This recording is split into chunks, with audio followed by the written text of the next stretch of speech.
اس وقت صرف ذہن میں یہ رکھیے کہ اس کا آغاز فرما دیا محمد الرسول اللہ صلی اللہ علیہ وسلم۔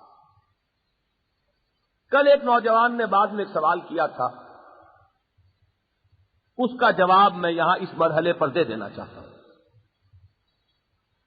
یہ مسئلہ ہمارے ہاں بڑا ہی ایک پیچیدہ مسئلہ رہا ہے۔ ایک جانب سے الزام عائد کیا گیا، دوسری جانب سے مدافعانہ اور معذرت خواہانہ انداز اختیار کیا گیا، اور حقیقت اس میں کیا ہے یہ خرافات میں کھو کر رہ گئی۔ الزام یہ تھا مغرب کی طرف سے، عالم عیسائیت کی طرف سے الزام عائد کیا گیا کہ بوئے خون آتی ہے اس قوم کے افسانوں سے۔ یہ مسلمان بڑے وحشی لوگ تھے، انہوں نے اپنا دین بالجبر پھیلایا ہے، تلوار کے زور سے پھیلایا ہے۔ ہم تبلیغ کرتے ہیں، ہم دلوں کو جیتتے ہیں، ہمارے مشن کبھی بھی عیسائیت کی تبلیغ کے لیے جبر اور طاقت کا استعمال نہیں کرتے، جبکہ اسلام اس کے کنٹراسٹ میں قوت سے پھیلا ہے، طاقت سے پھیلا ہے، تلوار سے۔ بڑا ہی ایک ایسا الزام کہ جس سے اسلام اور مسلمانوں کی ایک بڑی بھیانک تصویر دنیا کے سامنے ہے۔ نتیجتاً ہمارے ہاں نیک لوگوں نے، بھلے لوگوں نے، ملت اور دین کے ساتھ خیر خواہی رکھنے والوں نے مدافعت کی، ان کی نیتیں غلط نہیں تھی،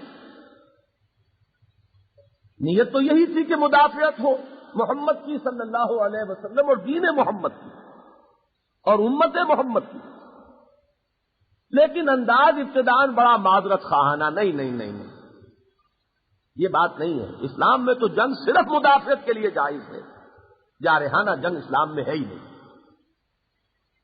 ہمارے ہاں سر سید مرحوم، ان کا خلوص اور اخلاص شک و شبہ سے بالا تر ہے، لیکن یہ کہ ہر دور کا کچھ اثر ہوتا ہے کہ جس سے بچنا آسان نہیں ہوتا۔ انہوں نے اور ان کے رفقا نے یہ انداز اختیار کیا۔ سوال یہ ہے کہ اس میں اصل نقطۂ عدل ہے کیا، یہ بات جانیں۔ میں نے اپنی گزشتہ تقریروں میں 2 مواقع پر اس کو ضمنی طور پر ڈیل کیا تھا۔ ایک ہجرت کے فوراً بعد جب سلسلہ غزوات کا آغاز ہوا تو میں نے یہ عرض کیا تھا کہ یہ نہ سمجھیے کہ اگر مکے کی طرف سے کوئی پیش قدمی نہ ہوتی تو حضور بھی مدینے میں اطمینان سے بیٹھے رہتے۔ اگر ایسا ہوتا تو دین حق کا غلبہ کیسے ہوتا، کفر و شرک کا استحصال کیسے ہوتا؟ وہ اللہ کا گھر جو بتکدہ بنا ہوا تھا اسے اس نجاست سے پاک کیسے کیا جاتا؟ اسٹیٹس کو یا پیسفل کو ایگزسٹنس، یہ بڑے خوبصورت سے نام ہیں، لیکن واقعہ یہ ہے کہ دنیا میں ان کا کہیں وجود نہیں ہے۔ حق اور باطل کو ایگزسٹ نہیں کر سکتے۔ حق آئے گا تو باطل پیچھے ہٹے گا، باطل بڑھے گا تو حق دبے گا۔ ان میں کوئی تساوی کی نسبت نہیں ہے، یہ ایک دوسرے کو گوارا نہیں کر سکتے۔ جال حق کو وذاق الباطل ان الباطل کان زہوقا۔ تو نبی اکرم صلی اللہ علیہ وسلم نے اقدام فرمایا اور مکے کی اکنامک بلاکیڈ،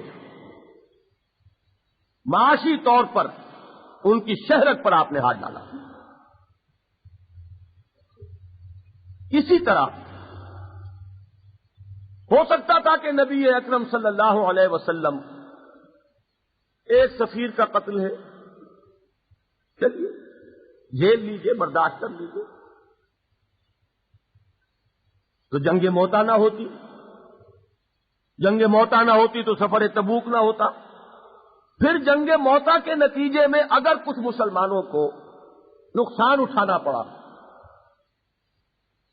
تو غزوہ تبوک میں اس سے کہیں زیادہ نبی اکرم صلی اللہ علیہ وسلم کو کامیابی حاصل ہو گئی. میں کل عرض کر چکا ہوں کہ دبدبا قائم ہو گیا. 20 دن آپ تبوک میں مقیم رہے 30,000 مسلمانوں کے ساتھ، معمولی بات نہیں. اور قیصر مقابلے میں نہیں آ سکا.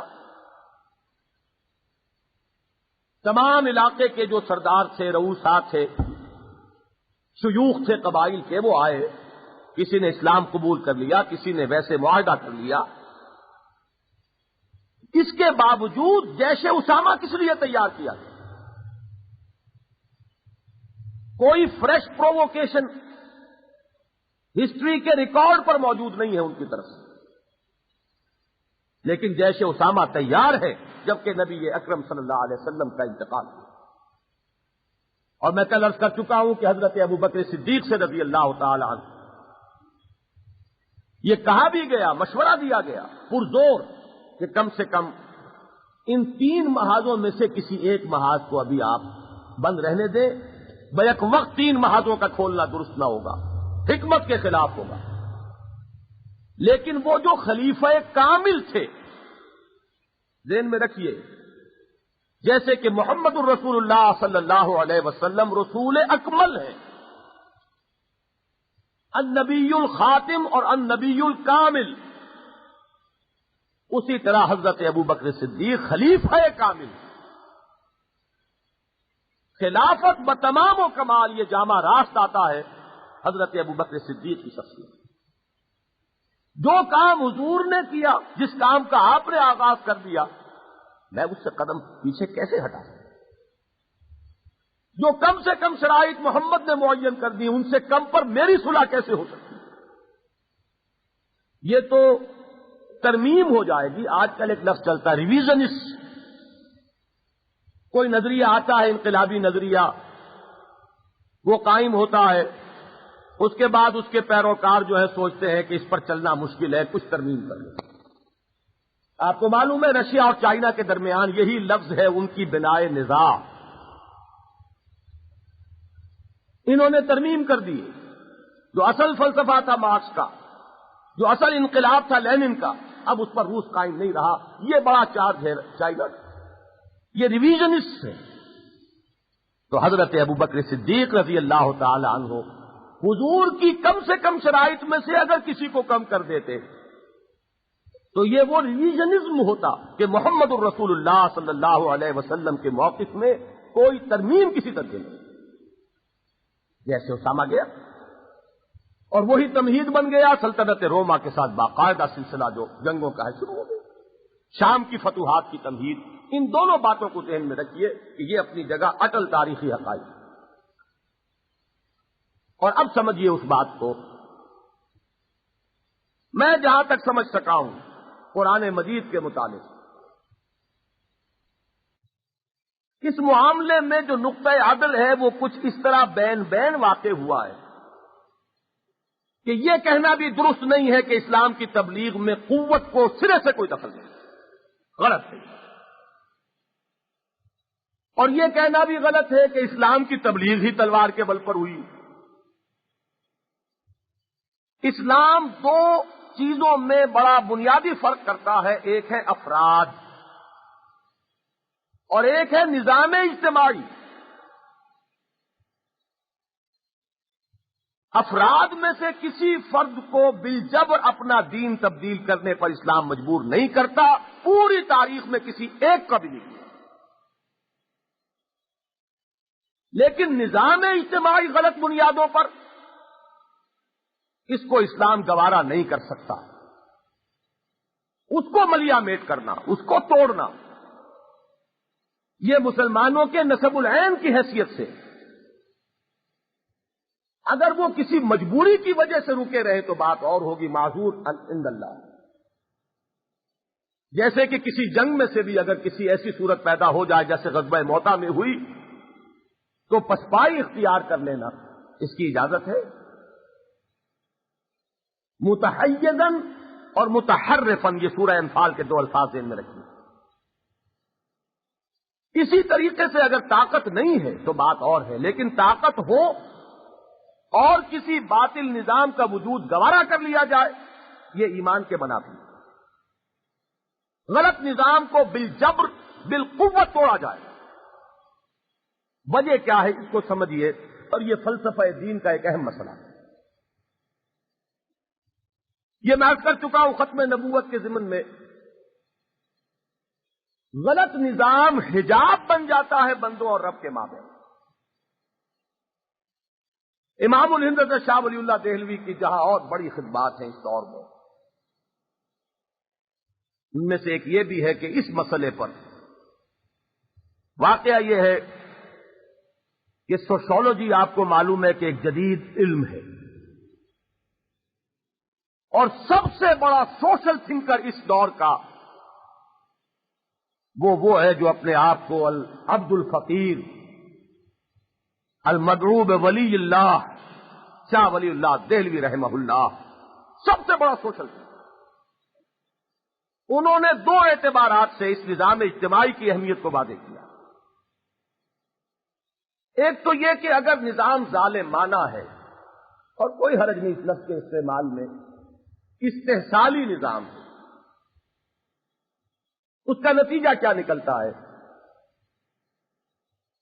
کچھ لوگوں کے پاس تو عیش اور عشرت کے لیے فراوانی ہے، کچھ لوگ دو وقت کی نانے جوی کے لیے محتاج ہو جاتے ہیں۔ وہ جو فراوانی جنہیں ہو رہی ہے، جنہیں فراوانی کا ہیضہ ہو گیا ہے، وہ اس کی وجہ سے خدا سے دور، اور جن کے لیے دو وقت کی روٹی کا حصول مشکل ہو گیا ہے، وہ بالکل ڈھور ڈنگروں کی سطح پر آ جاتے ہیں۔ وہ خدا کو کیا پہچانے اور خدا کی کیا بندگی کرے۔ دو وقت کی روٹی جو ہے، جیسے کہ بار برداری کا اونٹ ہو، کولو کا بیل ہو، اگر انسان اس سطح پر اس کو گرا دیا جائے، کہاں اس کے لیے امکان ہے کہ وہ سوچے یہ آسمان کس نے بنایا، یہ زمین کس نے بنائی۔ فطرت کے اشارات کو پڑھے، کھول آنکھ زمین دیکھ، فلک دیکھ، فضا دیکھ، موقع ہے اس کے لیے۔ کہاں معرفت ربانی، کہاں عبادت ربانی، ان چیزوں سے انسان بالکل بے بہرا ہو جاتا ہے، اور یہ ظالمانہ نظام سب سے بڑا حجاب بن جاتا ہے بندے اور رب کے بعد۔ یہ ہے اہمیت جو قرآن مجید میں عدل اور قسط کی آئی ہے۔ ہم نے اپنے رسولوں کو بھیجا، بینات کے ساتھ بھیجا، کتاب کے ساتھ بھیجا، میزان کے ساتھ بھیجا۔ کس لیے بھیجا؟ لِیَقُومَ النَّاسُ بِالْقِسْطِ، تاکہ لوگ عدل اور انصاف پر قائم رہیں۔ یہ سورہ حدید کی آیت ہے جس کا میں نے ترجمہ سنایا۔ لَقَدْ أَرْسَلْنَا رُسُلَنَا بِالْبَيِّنَاتِ وَأَنزَلْنَا مَعَهُمُ الْكِتَابَ وَالْمِيزَانَ لِيَقُومَ النَّاسُ بِالْقِسْطِ۔ سورہ شورى میں 25ویں پارے میں حضور سے فرمایا گیا، آپ کہہ دیجئے ڈنکے کی چوٹ، فَلِذَٰلِكَ فَادْعُ وَاسْتَقِمْ كَمَا أُمِرْتَ وَلَا تَتَّبِعْ أَهْوَاءَهُمْ وَقُلْ آمَنْتُ بِمَا أَنزَلَ اللَّهُ مِنْ كِتَابٍ وَأُمِرْتُ لِأَعْدِلَ بَيْنَكُمْ، مجھے حکم ہوا ہے تمہارے مابین عدل کرو۔ یہی بات ہے جو حضرت ابو بکر صدیق، وہ خلیفہ کامل فرما رہے ہیں۔ بیعت خلافت کے بعد پہلا پالیسی سٹیٹمنٹ ہے، خلافت کی غرض و غائط آؤٹ لائن کی جا رہی ہے۔ مسلمانوں، تم میں سے ہر قوی میرے نزدیک ضعیف ہے جب تک کہ اس سے حق وصول نہ کر لوں، اور ہر ضعیف قوی ہے جب تک کہ اسے اس کا حق دلوا دوں۔ یہ ہے وہ اہمیت، نظام باطل کو کسی درجے میں گوارا نہیں کیا جا سکتا۔ وہ ظالمانہ نظام، وہ کہیں کسی خاندان کو نوع انسانی کی گردن پر مسلط کر رہا ہے، وہ حاکم یہ محکوم تمیز بندہ و آقا فساد آدمی ہے، کہیں اس نے سرمایہ کو ایک لعنت بنا کر مسلط کر دیا۔ محروم، اور وہ کہ جن پر فراوانی کا، جیسا کہ میں نے ابھی لفظ استعمال کیا، جنہیں فراوانی کا ہیضہ ہوا ہے، جن کی ایک ایک تقریب کے اوپر لاکھوں روپے ہوتے ہیں، مجھے یاد دلایا ایک زمانے میں جب لاہور میں آغاز ہی تھا بھی میرے درس کا، کچھ حضرات بہرحال حسن ظن انہیں ہو گیا تھا. ایک صاحب میرے درس میں سمن آباد میں شریک ہوتے تھے، ان کا انتقال ہو گیا. اس کے بعد ان کے لڑکے کی شادی کا مرحلہ آیا. اس نے آ کے کہا کہ اگر ابا جان ہوتے تو یقیناً آپ سے درخواست کرتے کہ نکاح پڑھائیں، میرا نکاح آپ پڑھائیں. میں نے حامی بھر دی. لیکن میں جو اس بارات میں گیا اور میں نے وہاں شادی کا نقشہ دیکھا، معلوم ہوتا تھا کہ ہر درخت کے ہر پتے کے ساتھ کوئی کمکما لگا ہوا ہے. وہ روشنیوں کا طوفان اور وہ بیرے اور ان کے لباس اور بے شمار انسان. اس وقت جو میں نے تقریر کی وہ میری زندگی کی سخت ترین تقاریر میں. میں خطبہ نکاح آپ کو معلوم ہے وہ جنتر منتر کے انداز میں تو پڑھتا نہیں ہوں. خطبہ تو خطبہ ہوتا ہے، خطبے کی غرض تذکیر ہے. میں نے کہا یہ ہے سبب، یہ سن 68-69 کی بات ہے. ہماری منافقت یہ ہے کہ ہم نام لیتے ہیں فاطمہ الزہرا کا اور عمل ہمارا یہ ہے. اس زمانے میں بڑے لمبے لمبے جلوس نکلے تھے سرخ ٹوپیوں والے، اور سرمایہ دار بڑا گھبرا رہا تھا اس وقت کہ کیا ہونے والا ہے. میں نے کہا تھا یہ کہاں سے آ گئے؟ یہ کہیں رشیا سے نہیں آئے لوگ، امپورٹڈ نہیں ہے. یہ آپ کے ان غلط حرکتوں کا نتیجہ ہے جو سڑکوں پر آتے. میں نے کہا یہی بیرے جو آپ کو سرو کر رہے ہیں، آپ کے شوفرز، آپ کے چوکیدار، آپ کے خانسامے، ان میں سے کتنے ہی ہوں گے کہ جن کے گھروں میں جوان بچیاں بیٹھی ہوں گی اور وہ ان کے ہاتھ پیلے نہیں کر سکتے کہ جو کم سے کم لوازمات ہیں وہ بھی مہیا ہوں. اور آپ کے ہاں یہ اللے تللے ہو رہے ہیں. یہ ہے در حقیقت، سمجھ لیجیے اس بات کو کہ یہ کسی صورت میں گوارا نہیں. تو نظام باطل اس کا قلا کما کرنا، اسلام اس کے لیے طاقت استعمال کرتا ہے. اگر ہو نہ ہو تو ٹھیک ہے، تلوار استعمال کرتا ہے. میں کل عرض کر چکا ہوں 3 الٹرنیٹو مسلمانوں نے ہمیشہ دی، اور یہ بھی کوئی بعد کی بات نہیں ہے، یہ حضور کے دیے ہوئے، اور حضور کے نہیں، خود قرآن کے دیے ہوئے. اس کی اصل تو ہے وہ جو یہود کے اور نصارہ کے بارے میں قرآن نے سورہ توبہ میں بیان کیا. مشرکین مکہ کے لیے کوئی آپشن نہیں ہے، مشرکین عرب کے لیے ایمان لاؤ اور یا تمہاری گردنیں اڑا دی جائیں. تیسرا خود بخود ہے، اس کا ذکر نہیں ہے. یہ ملک کو چھوڑ کے نکل جاؤ، چلے جاؤ. حضرت اکرمہ گئے تھے، لیکن اہل کتاب کے لیے 3 آپشن. اسلام لے آؤ، ہمارے بھائی ہو. جس طرح ہمارے مسلمان کا کسی کا مال محترم ہے، اس کی جان محترم ہے، ایسے ہی تمہاری جان و مال کا احترام. یہ نہیں کرتے یوت الجزیۃ عن ید وہم صاغرون، چھوٹے بن کر رہو، تمہیں کوئی بالجبر مسلمان نہیں کرے گا، رہو یہودی عیسائی، لیکن چھوٹے ہو کر رہنا پڑے گا. لا آف دی لینڈ اس کا ہوگا جس کی کہ فی الواقع لینڈ ہے. الارض للہ، الملک للہ، لا آف دی لینڈ اس کا ہوگا. پرسنل لا میں تم جو چاہو کرو. اور دونوں اگر چیزیں نہیں ہیں منظور تو میدان میں آؤ، تلوار ہمارے اور تمہارے درمیان فیصلہ کرے گی. یہ تاریخ کی وہ حقیقت ہے جس کے لیے کسی ریسرچ کی ضرورت نہیں ہے. تو جس نے کبھی کسی وقت بھی تاریخ اسلام کا کبھی سرسری طور سے مطالعہ کیا وہ بھی جانتا ہے. یہی 3 آلٹرنیٹو. لہذا اس نقطۂ عدل کو پہچان لیجئے. کسی فرد کو کبھی مجبور نہیں کیا گیا، نہ کیا جائے گا. لا اکراہ فی الدین قد تبین الرشد من الغی فمن یکفر بالطاغوت ویؤمن باللہ فقد استمسک بالعروۃ الوثقی لا انفصام لہا. لیکن نظام باطل جو یقیناً ظالمانہ نظام ہے، کوئی نظام باطل عادلانہ نہیں ہو سکتا.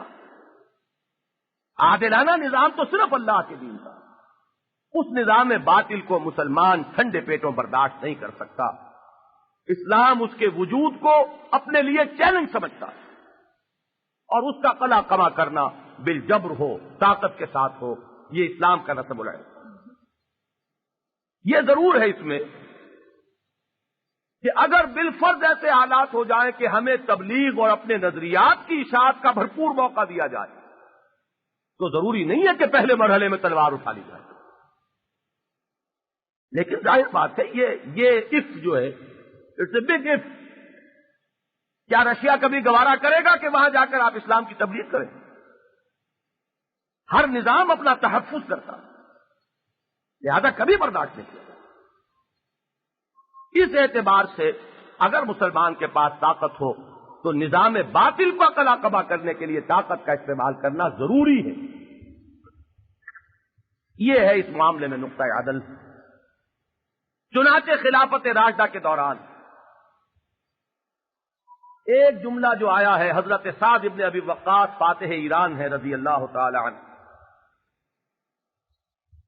ان سے ایرانیوں نے پوچھا یہ آپ ہم پر کیوں چڑھائی کر کے آئے؟ کل جو میں نے عرض کیا تھا اس ہسٹوریکل بیک گراؤنڈ کو پھر ذہن میں رکھیے. دو عظیم مملکتیں تھیں اس وقت کی سپر پاورز تھیں، سلطنت کسریٰ، سلطنت روما. بقیہ یہ جو عرب نجد کا علاقہ کہہ لیں، ربع الخالی کہہ لیں، حجاز کا علاقہ کہہ لیں، یہ لقودق سیرا، اس سے کسی کو کیا لینا تھا؟ یہاں یہ ایک طرح سے آزاد قبائلی علاقہ تھا. وہ سمجھتے تھے کہ ہمارے زیر اثر ہیں، لیکن در حقیقت ان کی حیثیت آزاد قبائلی علاقے کی تھی، اس سے زیادہ نہیں. اور آزاد قبائل کا دنیا میں ہمیشہ سے شیوا رہا ہے، لوٹ مار. ظاہر بات ہے ان کے اپنے گھر میں تو کچھ پیدا ہوتا نہیں.